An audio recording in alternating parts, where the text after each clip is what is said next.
2021년 1월 27일 큐티 말씀입니다. 디모데전서 1장 1절로 11절입니다. 우리 구주 하나님과 우리의 소망이신 그리스도 예수의 명령을 따라 그리스도 예수의 사도된 바울은 믿음 안에서 참 아들 된 디모데에게 편지하노니 하나님 아버지와 그리스도 예수 우리 주께로부터 은혜와 긍휼과 평강이 내게 있을지어다. 내가 마게도냐로 갈 때에 너를 권하여 에베소에 머물러 한 것은 어떤 사람들을 명하여 다른 교훈을 가르치지 말며 신화와 끝없는 족보에 몰두하지 말게 하려 함이라. 이런 것은 믿음 안에 있는 하나님의 경륜을 이룸보다 도리어 변론을 내는 것이라. 이 교훈의 목적은 청결한 양심과 선한 양심과 거짓이 없는 믿음에서 나오는 사랑이거늘 사람들이 이에서 벗어나 헛된 말에 빠져 율법의 선생이 되려 하나 자기가 말하는 것이나 자기가 확증하는 것도 깨닫지 못하는도다. 그러나 율법은 사람이 그것을 적법하게만 쓰면 선한 것임을 우리는 아노라. 알 것은 이것이니 율법은 옳은 사람을 위하여 세운 것이 아니오 오직 불법한 자와 복종하지 아니하는 자와 경건하지 아니한 자와 죄인과 거룩하지 아니한 자와 망령된 자와 아버지를 죽이는 자와 어머니를 죽이는 자와 살인하는 자며 음행하는 자와 남색하는 자와 인신매매를 하는 자와 거짓말하는 자와 거짓 맹세하는 자와 기타 바른 교훈을 거스리는 자를 위함이니 이 교훈은 내게 맡기신 바 복되신 하나님의 영광의 복음을 따름이니라. 아멘. 디모데전서는 디모데후서와 그리고 디도서와 함께 목회서신이라고 부릅니다. 바울의 다른 서신서들은 교회 공동체에 보낸 것이거나 빌레몬서처럼 개인에게 보낸 것인 반면 이 목회서신들은 교회를 치리하고 있는 책임 있는 지도자에게 보낸 것입니다. 이런 목회서신은 그 당시 교회들이 어떤 문제들을 가지고 있었는지 또 그 문제들에 대해서 목회자들이 어떻게 대응했어야 했는지를 보여준다는 면에서 매우 흥미롭습니다. 디모데 전후서는 그 이름에서 알 수 있듯이 한 교회를 치리하고 있는 디모데에게 바울이 목회적 조언을 한 것을 적어놓은 책입니다. 바울은 디모데를 이렇게 부릅니다. 믿음 안에서 참 아들 된 디모데에게 편지하노니.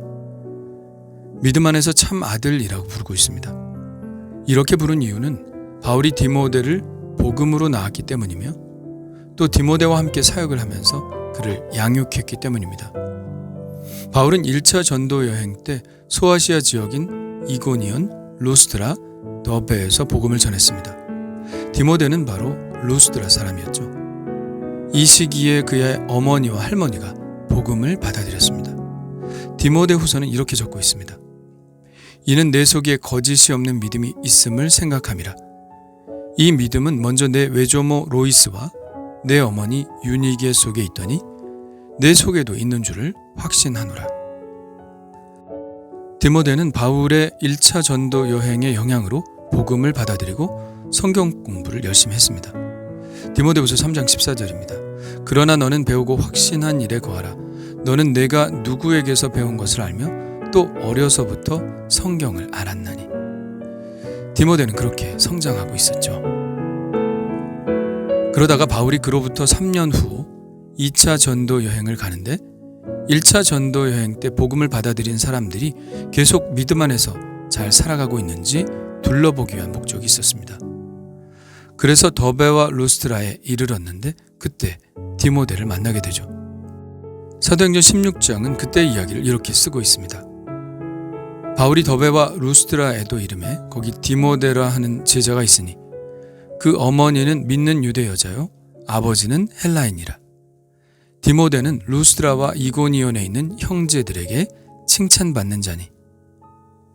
이때 바울은 선교 여행을 위하여 복음의 일꾼으로 디모데를 발탁합니다. 그때부터 디모데는 많은 시간들을 바울과 함께 보내면서 동역자의 삶을 살게 되죠.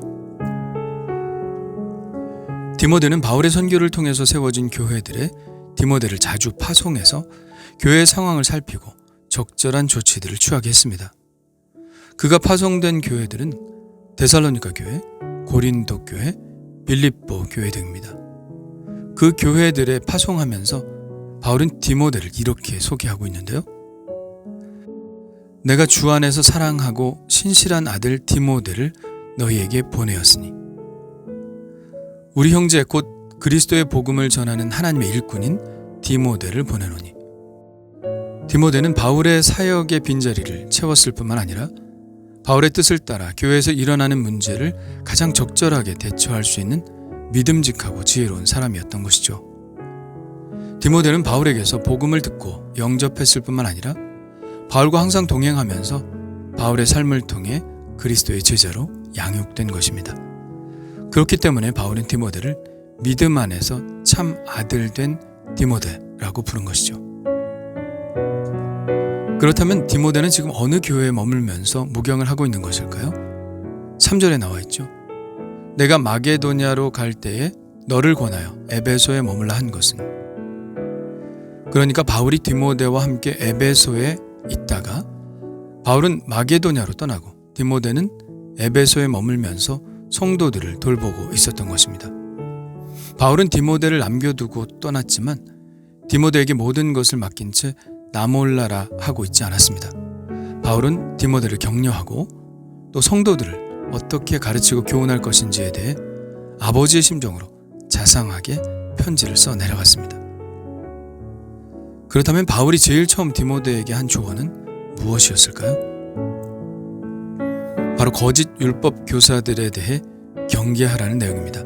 3절과 4절입니다. 내가 마게도냐로 갈 때에 너를 권하여 에베소에 머물라 한 것은 어떤 사람들을 명하여 다른 교훈을 가르치지 말며 신하와 끝없는 족보에 몰두하지 말게 하려 함이라. 이런 것은 믿음 안에 있는 하나님의 경륜을 이룸보다 도리어 변론을 내는 것이라.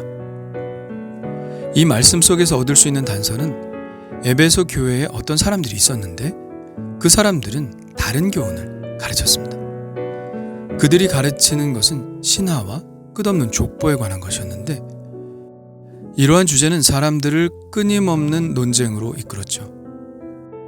이 문제는 꽤 심각했던 것으로 보이는데요. 디모데 전서에만 이것을 경계하라는 말씀이 3번이나 나옵니다. 4장에 망령되고 허탄한 신화를 버리고 경건에 이르도록 내 자신을 연단하라 이렇게 말씀하고 있고요.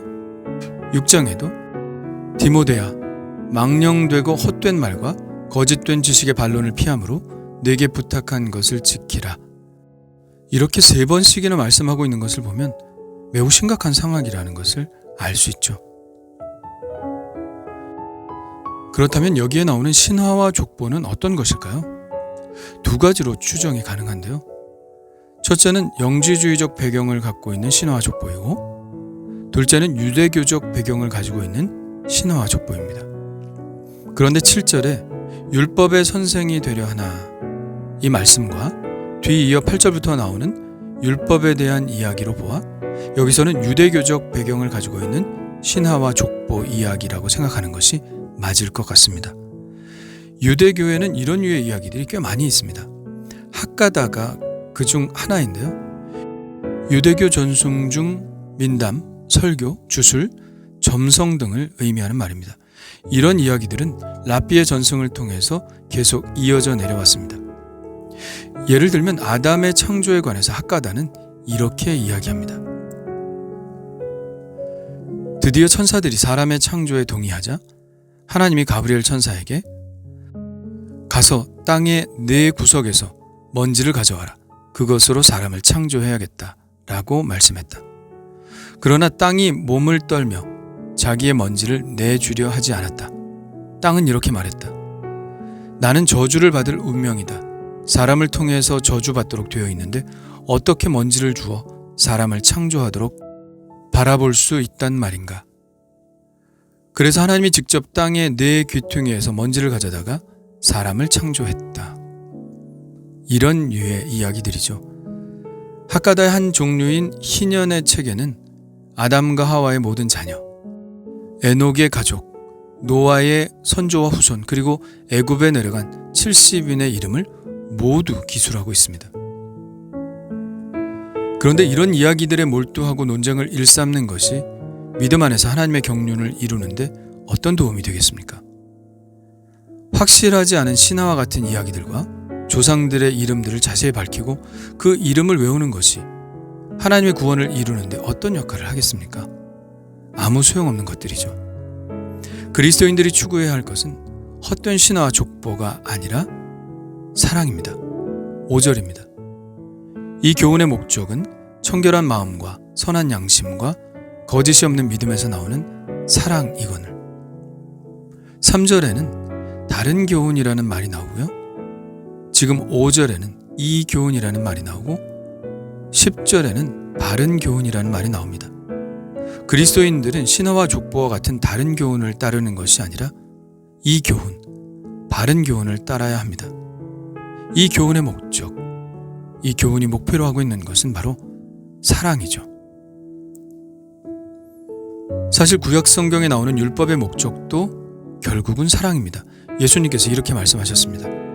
예수께서 이르시되 내 마음을 다하고 목숨을 다하고 뜻을 다하여 주 너의 하나님을 사랑하라 하셨으니 이것이 크고 첫째 되는 계명이요 둘째도 그와 같으니 내 이웃을 내 자신같이 사랑하라 하셨으니 이 두 계명이 온 율법과 선지자의 강령이니라.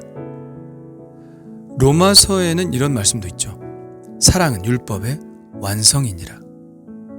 결국 하나님께서 성경을 통해서 우리에게 말씀하시고자 하는 것은 사랑입니다.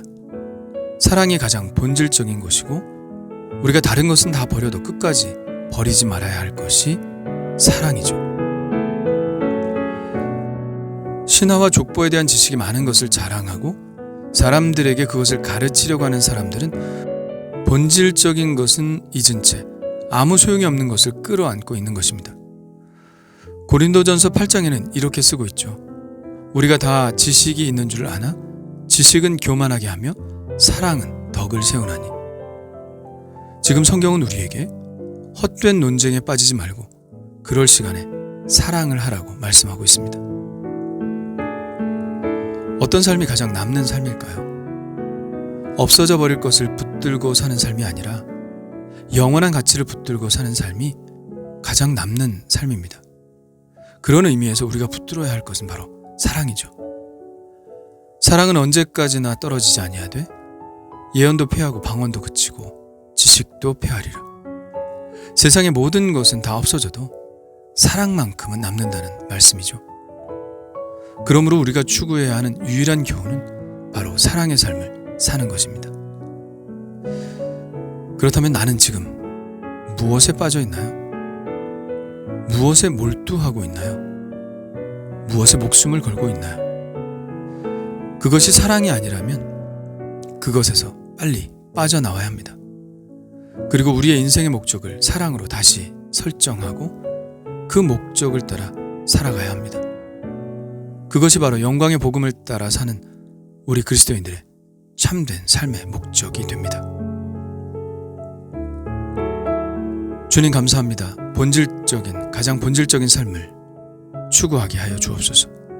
청결한 마음과 선한 양심과 거짓 없는 믿음을 주시고 그것에서 나오는 사랑을 추구하게 하여 주옵소서.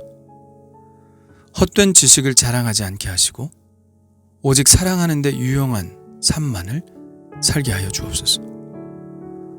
오늘도 만나는 사람들을 사랑의 눈으로 보게 하시고 사랑의 감정으로 보기를 원합니다. 사랑이신 예수님, 저와 함께 하여 주옵소서. 예수님의 이름으로 기도합니다. 아멘.